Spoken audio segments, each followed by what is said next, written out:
amigos, mais uma edição do programa Panorama Tricolor, edição de número 215, hoje com a presença de dois próceres do Panorama Tricolor, das arquibancadas e, por que não dizer, do próprio clube. Nossos companheiros de Panorama Tricolor, Marcos Vinícius Caldeira, fazendo sua reentrée, depois de longa temporada de férias. Alô, Paulo Vitor, um beijo. E o não menos querido Antônio Gonzalez, que dispensa apresentações, evidentemente. Então, aqui estamos para saudar todos os tricolores. É um momento de relativa delicadeza, tendo em vista o empate que nós tivemos neste domingo diante do Bahia. E eu peço as considerações iniciais do querido Marcos Vinícius Caldeira. De volta, Caldeirão. Saudade, né? Tantos anos, tantos programas. Tantas emoções. Tantas emoções. Pois é. Felizmente eu tive que dar uma pausa porque a paternidade chegou, ela tarda, mas não chega, viu, Paulo André? Tá. E aí, mete essa. Mas estamos de volta aí com muito prazer para falar sobre as coisas do Fluminense e debater com vocês aí o Fluminense.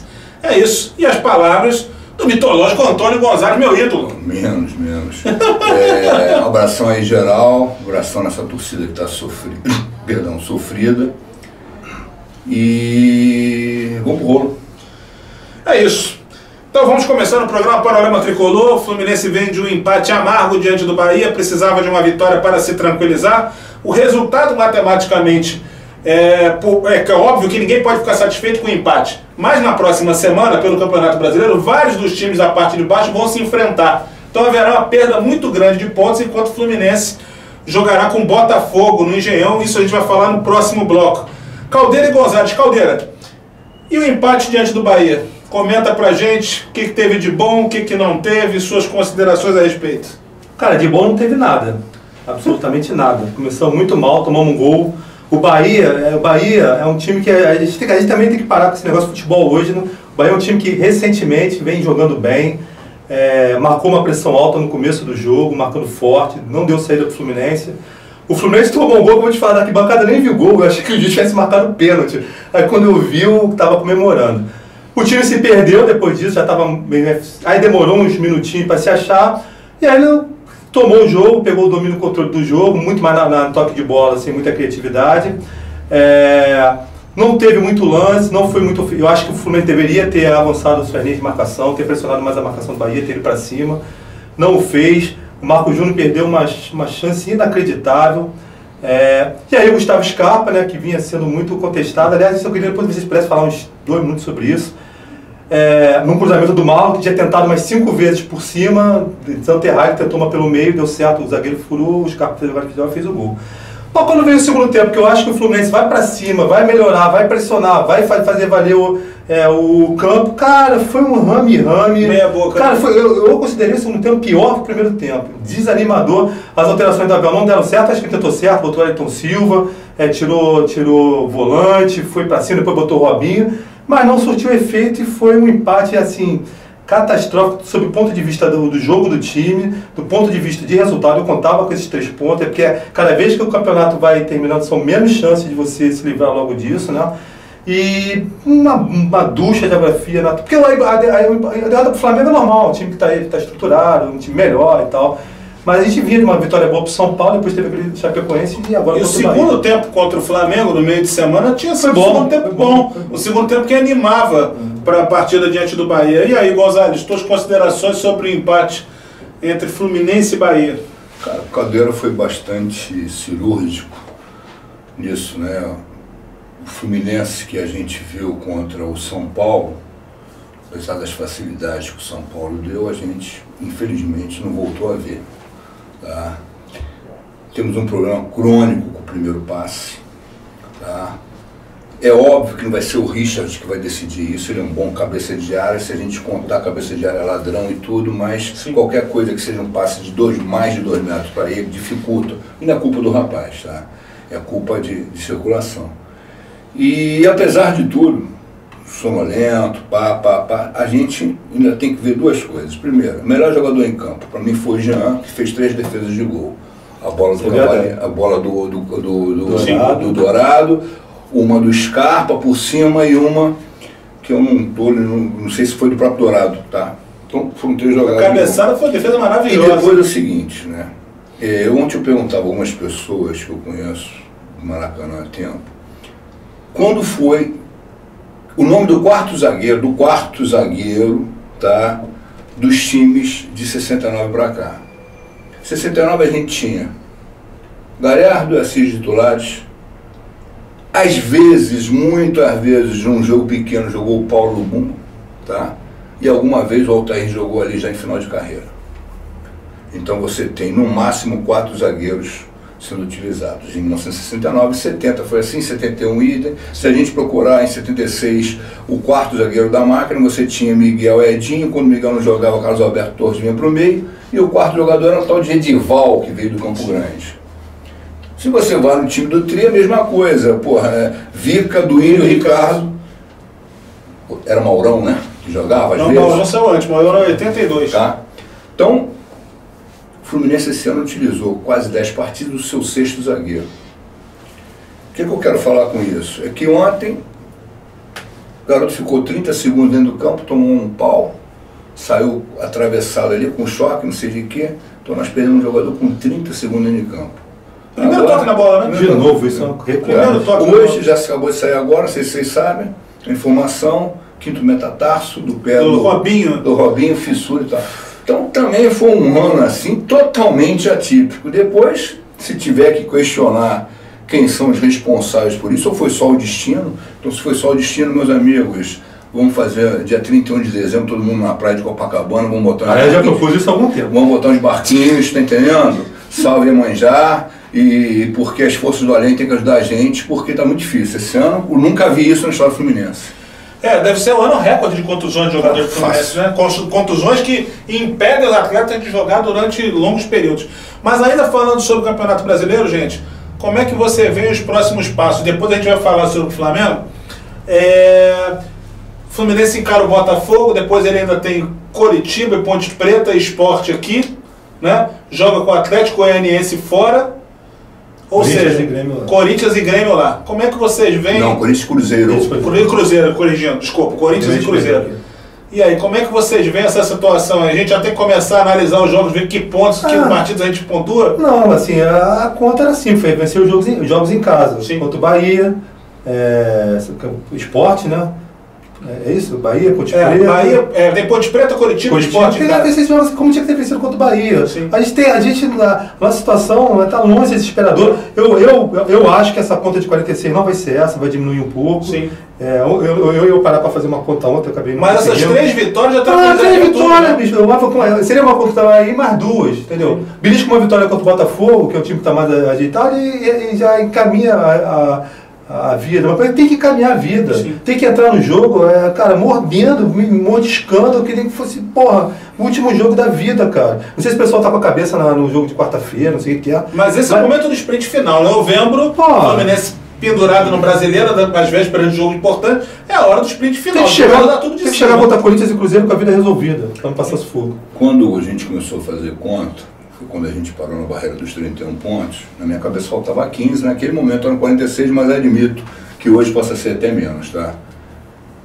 Nas minhas contas, não entrava ponto contra o Flamengo, entrava contra os 3 contra o Avaí, não entrava ponto com o São Paulo, por ser um clássico regional e tudo, não entrava contra a Chapecoense, apesar de eu sonhar um momento com um empate lá, e entrava contra o Bahia. Então, nesses 5 jogos, que eram, digamos assim, dos mais cascudos, eu esperava 6 pontos. Fizemos 8. Tá? Não é tranquilizadora a situação em si, mas se o Fluminense não ganhar, da Ponte Preta não ganhar do Sport que está... Vai embora. E do Coritiba, que são os 3 times. Aí não merece, aí não merece. Aí é questão de...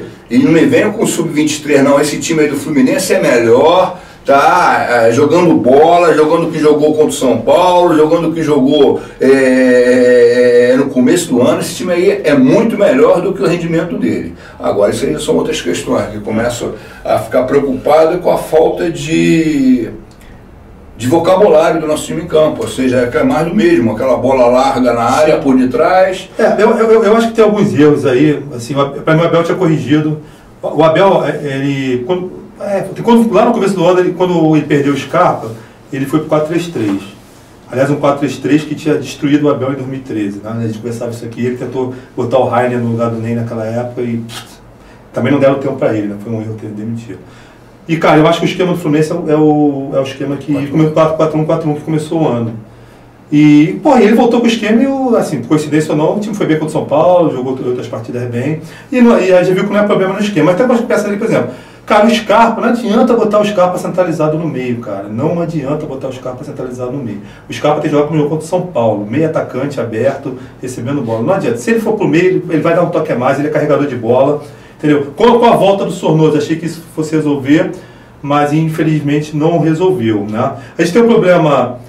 na zaga o Reginaldo deu uma ajuda, mas, cara, Gum, com todo respeito, bicampeão brasileiro e tal, não é a solução ali. Temos um problema na lateral direita, que o Lucas caiu muito. Caiu demais. Enfim, eu acho que o Richard deu uma consistência no... Aí, cara, futebol é foda. A gente perde o primeiro passe que tinha com o Orejuela, que é um excelente primeiro passe, mas ganha muita marcação por isso, e o moleque está realmente destruindo.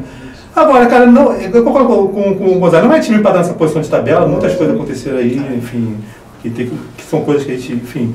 Agora, bicho, tem que entrar contra o Botafogo e contra o Curitiba, cara, como se fosse a última partida. Precisa resolver logo a situação. Precisa, porque a gente não tem mais a torcida com a gente, não tem um bom tempo, precisa resolver logo. Eu ia fazer uma última proposição para a gente poder fechar o bloco. Seria o seguinte, eu não sei se vocês acham a mesma coisa.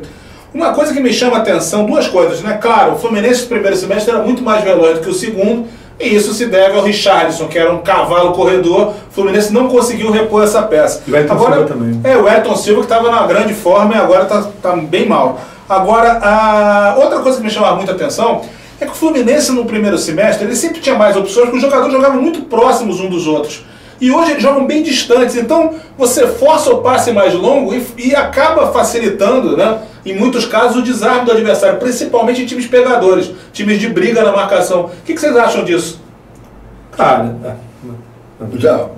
O Fluminense está apresentando um jogo previsível, ou seja, está facilitando. Ontem, aquele zagueiro do Bahia, entendeu? Deve ter feito 1000 pontos no cartório. Eu pôr 1000 pontos, o cara que pegar o vídeo dele vende aí na janela de inverno para um mercado desse da Bélgica. Toda, porque foi previsível, sabe? Você já sabia a força da bola e tudo. Eu tenho uma tese, que é a tese do pessoal que gosta de tourado, que não é o meu caso, mas respeito eles, tá entendendo? Que é o que diz o seguinte: torneiro bom é aquele que entra em campo com fome. E eu acho que o Fluminense, alguns jogadores perderam a fome rápido demais. É necessário recobrar essa fome. Gente, passa rápido, daqui a pouco a gente vai fazer um intervalinho rapidinho, 30 segundos. Nós voltamos com o Panorama Tricolor 215 com Marcos Vinícius Caldeira e Antônio Gonzalez e eu. Daqui a pouco a gente volta.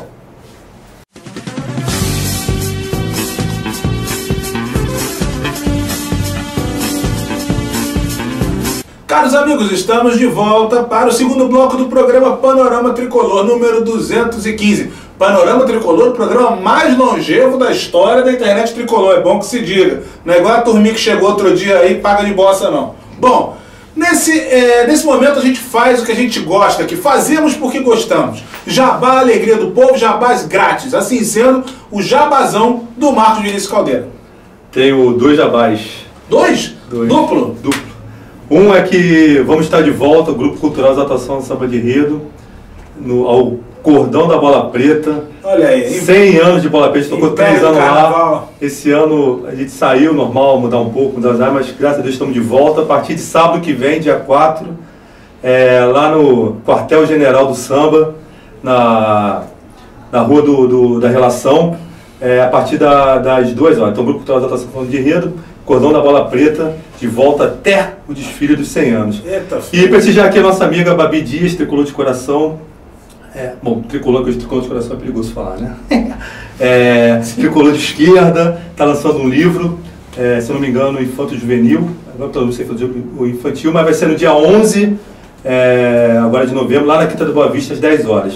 Então, vou ver se eu levo lá o Paulo Vitor para... Já começar a ser um leitor, né? Exatamente. Então, esses são meus 2 jabás. A gente não esquecer jamais, né? Falando em livro, mandar um abraço para a editora 7 Letras, eu avisei, hein?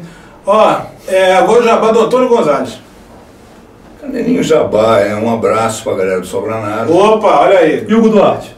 Gente, o Hugo Duarte sempre também, brother, né? O Hugo Duarte, segunda parte, mas a galera do Sobranada, que está representando o espírito da arquibancada do final dos anos 70, que nós não cruzamos o caminho de ninguém, mas ninguém cruza o nosso, e que está sabendo fazer a costura política na arquibancada nesse momento difícil, porque também a realidade é uma só, e isso é um alô meu para as minhas queridas torcidas organizadas do Fluminense, tá? Que já existem há mais de 4 décadas. Os tempos mudaram e a gente tem que colocar o time sempre na frente, o clube sempre na frente. Então o modelo de arquibancada tem que ser continuado, não é só chegar ao final desse ano e cada ano que vem cada um pelo seu lado. Acho que uma bateria única é o suficiente. E sábado, dia 4, lá na KS, às 4 horas da tarde, torneio de luta livre lá, pessoal do Duarte, estamos firme e forte lá. Posso dar mais um aqui? Vai, já vai, Liberado. No dia 11 também vai ter a última etapa do Estadual de Futebol de Mesa. Opa, olha aí. Lembrando que o Fluminense é campeão brasileiro individual com o grande Brainer, é campeão por equipe estadual. E a gente vai estar lá participando lá na BB. Quem quiser dar uma olhada lá, é uma parada bem bacana, começa às 10 horas e vai até umas 4 horas. Outra coisa, o pessoalzinho que não gosta de futebol de mesa, eu desafio pro jogo, tá? Dou 3 de vantagem, tá? Para começar a conversa. Jabás feitos, então agora eu vou fazer meu próprio jabá. O grande barato de você ser sócio do seu próprio blog é que você faz o jabá de si mesmo. Assim sendo, queria lembrar o pessoal que acompanha o Panorama Tricolor, já está disponível para e-book, para download gratuito, o e-book do meu novo livro Roda Viva, que já por sinal está rodando por aí, e não poderia deixar de comunicar a vocês que nos próximos dias o Panorama dará total força a um projeto inovador na história da literatura do futebol brasileiro, porque também será lançado o e-book da escritora Alva Benigno, com o mundo inusitado de Chiquinho Zanzibar. As pessoas ficam rindo aqui na plateia, isso é coisa séria, gente. O livro tem 360 páginas, enfim, é uma literatura muito diferente do que você pode imaginar em termos de futebol, embora a gente possa identificar muita coisa do Brasil atual ali. E quero mandar um grande beijo para a querida Alva, para o pessoal que colaborou com o livro também. Eu entro nessa como revisor, ou seja, estou lendo todas as barbaridades e acho que nas próximas horas a gente vai colocar isso disponível. O livro é tão quente que o Serguei e o Rogério Skylab ficaram assustados. Eu diria o seguinte, para os leitores, é uma experiência marcante em todos os aspectos. 360 páginas, daqui a pouco no ar o livro da Alva Benigno. Bom, agora não tem jeito, gente. Hoje a gente está gravando na segunda-feira, vocês nos assistem a partir dessa terça-feira, então estaremos ainda mais próximos do Fla-Flu decisivo. Fla-Flu que o Fluminense tem plenas condições de reverter, menos se a gente pensar na atuação do domingo passado e mais pela mística do clássico, pela mística da supremacia tricolor em momentos decisivos, e também porque o Flamengo não está com essa bola toda, embora a gente precise melhorar muito. Eu quero saber da nossa mesa, do Gonzalez e do Caldeira, qual é a expectativa que tem, qual é que a gente pode pensar em termos do Fla-Flu para essa quarta-feira. Caldeira. Cara, o Flamengo construiu uma vantagem boa, uma boa vantagem, um gol fora de casa, sem tomar. E tem um time melhor que o do Fluminense, mais arrumado, perdeu algumas peças importantes, recentemente o Hever. Agora, cara, o jogo de quarta-feira, sem querer fazer comentário sobre o jogo, foi 2 tempos de um do Flamengo e outro do Fluminense. Eles aproveitaram o gol que tiveram, a gente perdeu um gol feito. Tem que entrar mordendo de novo, como fosse último jogo da vida. Jogar muito é difícil, o Flamengo está muito certo, um time que marca, o time não é só qualidade ali, tem uma marcação muito forte, bem compactada.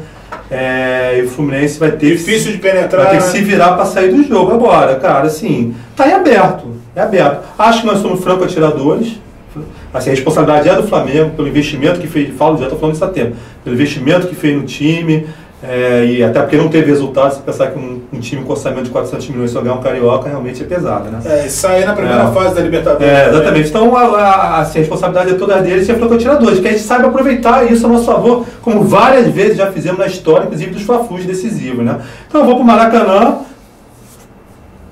com fé no resultado. Agora, é uma tarefa bem difícil mesmo, mas é isso aí. Ninguém vai enganar. O jogo é jogado e não varia pescado.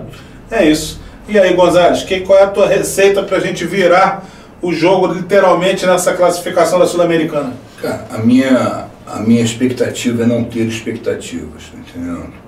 Eu faço uma análise muito fria do que o Fluminense fez ofensivamente nos últimos 2 jogos. O Diego Alves fez 2 defesas de gol, uma com o Dourado, e outra, se eu não me engano, com o Wellington Silva, que ele tocou por baixo, né? Que ele defendeu embaixo. Aquela bateu no zagueiro, eu acho. Tá. Quando você vai fazer o gol? E ontem nós tivemos as 3 defesas do Jean, ou seja, a produção ofensiva tem um momento que o goleiro não vai fazer os milagres, tem um momento que vai acontecer. Se o Fluminense entrar aceso,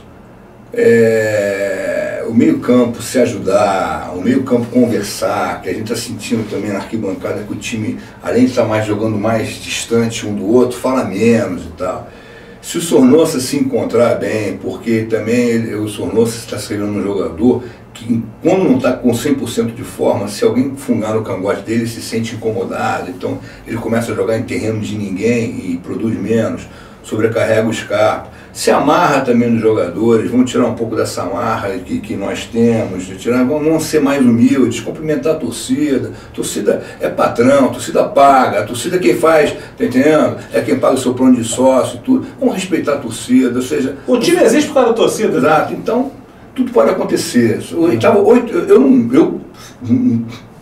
Talvez seja aqui dos tricolores presentes aqui o mais antigo, né? Mas eu não lembro de ficar 8 jogos sem ganhar dos caras uma vez. Ou seja, o melhor Flamengo de todos os tempos foi o do Zico, aquele que ganhou 9 turnos seguidos, quando foi tricampeão em 2 anos. Nós ganhamos dele. 2-0, gol de Nufo Manchu, quando ninguém dava nada. Mas no centenário a gente não perdeu um jogo. Nós ganhamos deles com gol de Zezé Gomes, nós ganhamos dele. Exatamente, ganhamos deles com gol de Pintinho, Rubens e Cristóvão, que não faziam gol nem no arco-íris, tá entendendo? Foi um golaço. Pô, o Rubens deve ter feito 4 gols, né, na vida dele no Fluminense. Fez um golaço, o gol do Rubens nessa partida. E depois ganhamos dele com gol de Amorim, né, meu amigo? Ou seja, tudo é possível. Eu estava na geral. Como ele falou, no centenário dele, ganhamos todo, então... Tudo pode acontecer, mas a minha expectativa é não criar expectativa. Vai lembrar também que no começo do ano, na final do Carioca, a gente perdeu o primeiro de 1-0 numa falha grotesca do Renato Chaves, mas a gente saiu abrindo o marcador de 1-0. E até os 30 e brau, o jogo ia para pênalti. Até ter aquele gol lá meio falta que o juiz não marcou.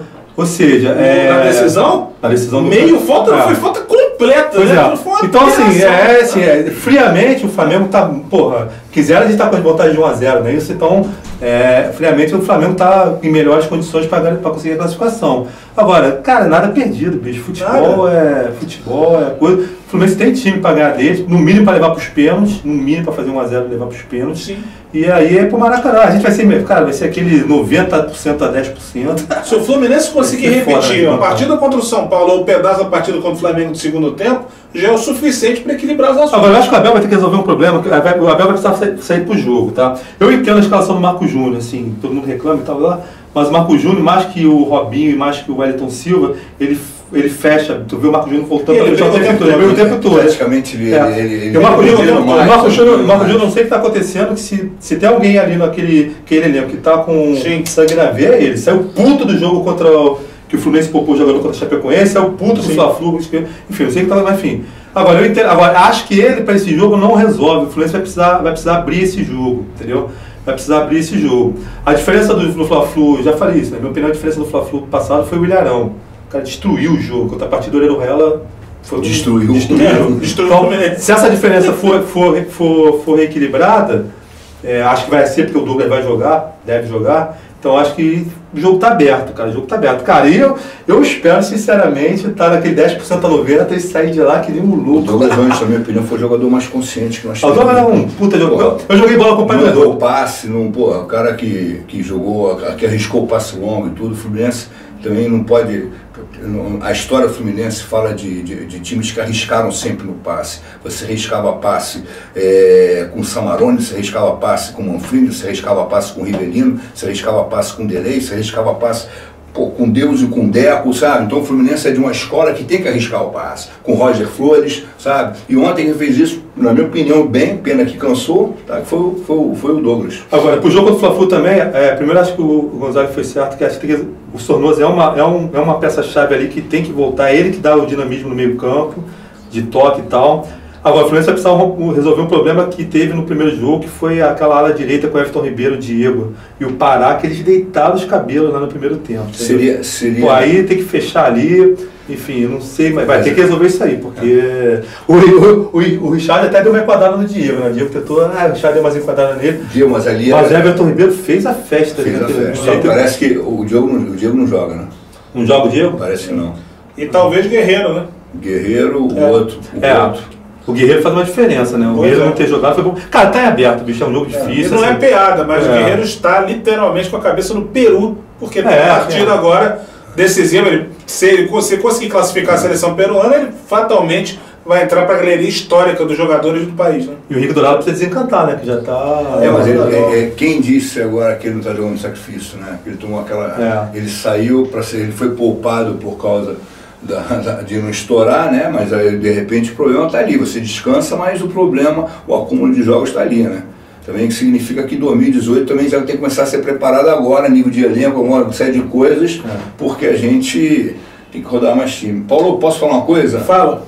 Para é o seguinte, na quinta-feira passada eu tive uma reunião com o presidente Abad, só nós dois, e ela vai ser contada na minha coluna do Panorama, que deve sair ou amanhã ou na quarta-feira, tá entendendo?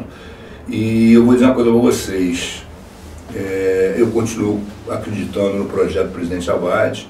Seria muito mais fácil ficar calado, seria muito mais fácil me omitir nesse momento. É conveniência. Tá entendendo? É claro que muita coisa precisa ser revista, é claro que o Fluminense é um clube de futebol, tá? É claro que a situação financeira, ela assusta, é preocupante tudo, mas nós temos que ser mais flexíveis em algumas colocações, tá?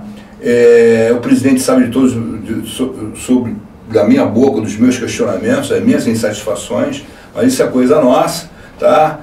Ao contrário do que muitos apostavam há um ano, né, que ia durar 3 meses, o apoio do Gonzalez que ia durar isso, estamos aí, tá? Vou dar a cara sempre e sabendo do meu papel nisso. Eu não quero, Antônio Gonzalez, eu não preciso de protagonismo nada, mas eu sei que tem uma galera que acredita em mim, e essa galera eu respondo a elas com a minha verdade. Talvez seja o meu grande defeito, tá? Então, para que todo mundo saiba, eu me reuni sim com o presidente do Fluminense, perguntei a ele, presidente, o senhor se importa se eu divulgar que estive reunido com o senhor? Não. Então, amanhã ou depois vai ter uma coluna aqui boa no Panorama, onde a gente vai falar de tudo, tá? Porque é muito fácil ser oposição, é muito fácil, tá?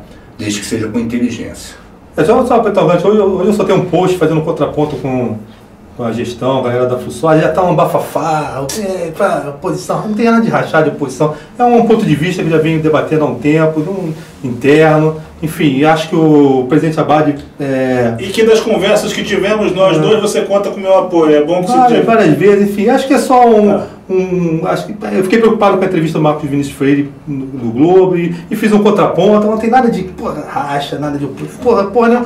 Agora, eu vou fazer um contraponto, assim, nas internas a gente faz fora, e acho que realmente o Pedro encarou uma casca de banana esse ano. Agora, acho também que para o ano que vem tem que dar uma reequilibrada nessas forças aí, porque eu entendo a austeridade, já falei isso várias vezes, eu entendo 2017, apesar de, acho que foi até demais, mas entendo.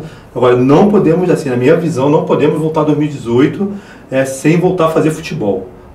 Tem gente qualificada ali, uma das coisas boas que a gestão faz é profissionalizar, e que é um caminho esse. Agora, o Fluminense não é SA, precisa reencontrar o meio termo de fazer uma administração com responsabilidade e voltar a fazer futebol, tá? Porque esse ano não fez futebol e todo mundo sabe disso, entendeu? Só isso. Então aí a gente vai catar junto, assim, o Gonzalez sabe que eu fui um dos caras que batalhou pra caramba, o ano foi um dos também que batalhou pela junção, e acabou isso também, a eleição agora já é gestão, não é mais nada.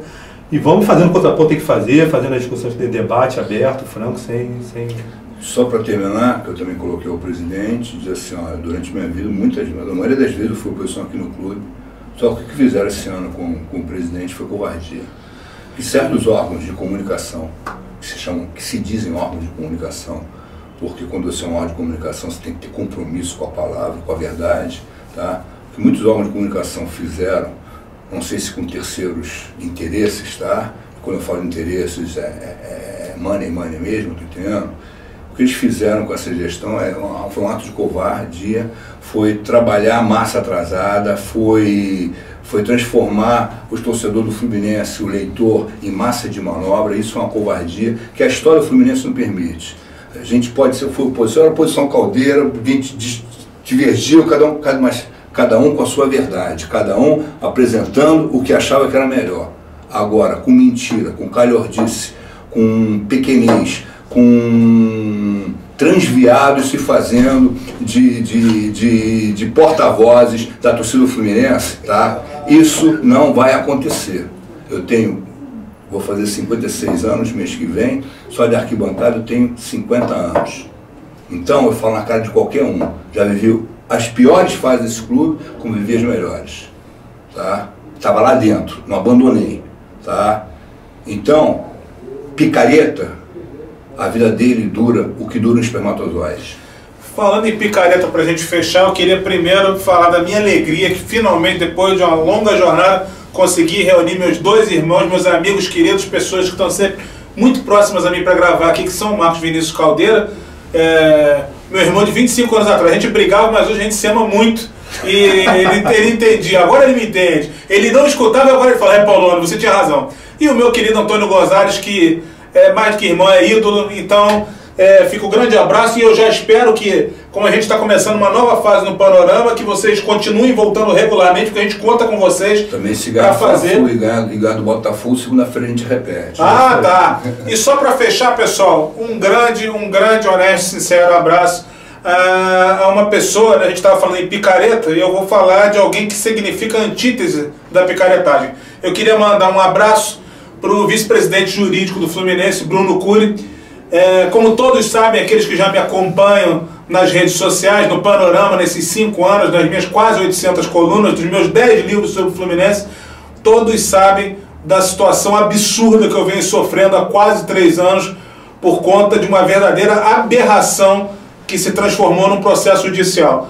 E eu queria agradecer, são muitos nomes aqui, eu não poderia agradecer a todos porque a gente está fechando, mas eu queria de coração agradecer a atenção e a figura do vice-presidente jurídico Bruno Cury, que honrou o cargo que hoje dirige. Infelizmente isso não aconteceu em situações passadas, mas dessa vez a honra foi total. Um grande abraço, Bruno.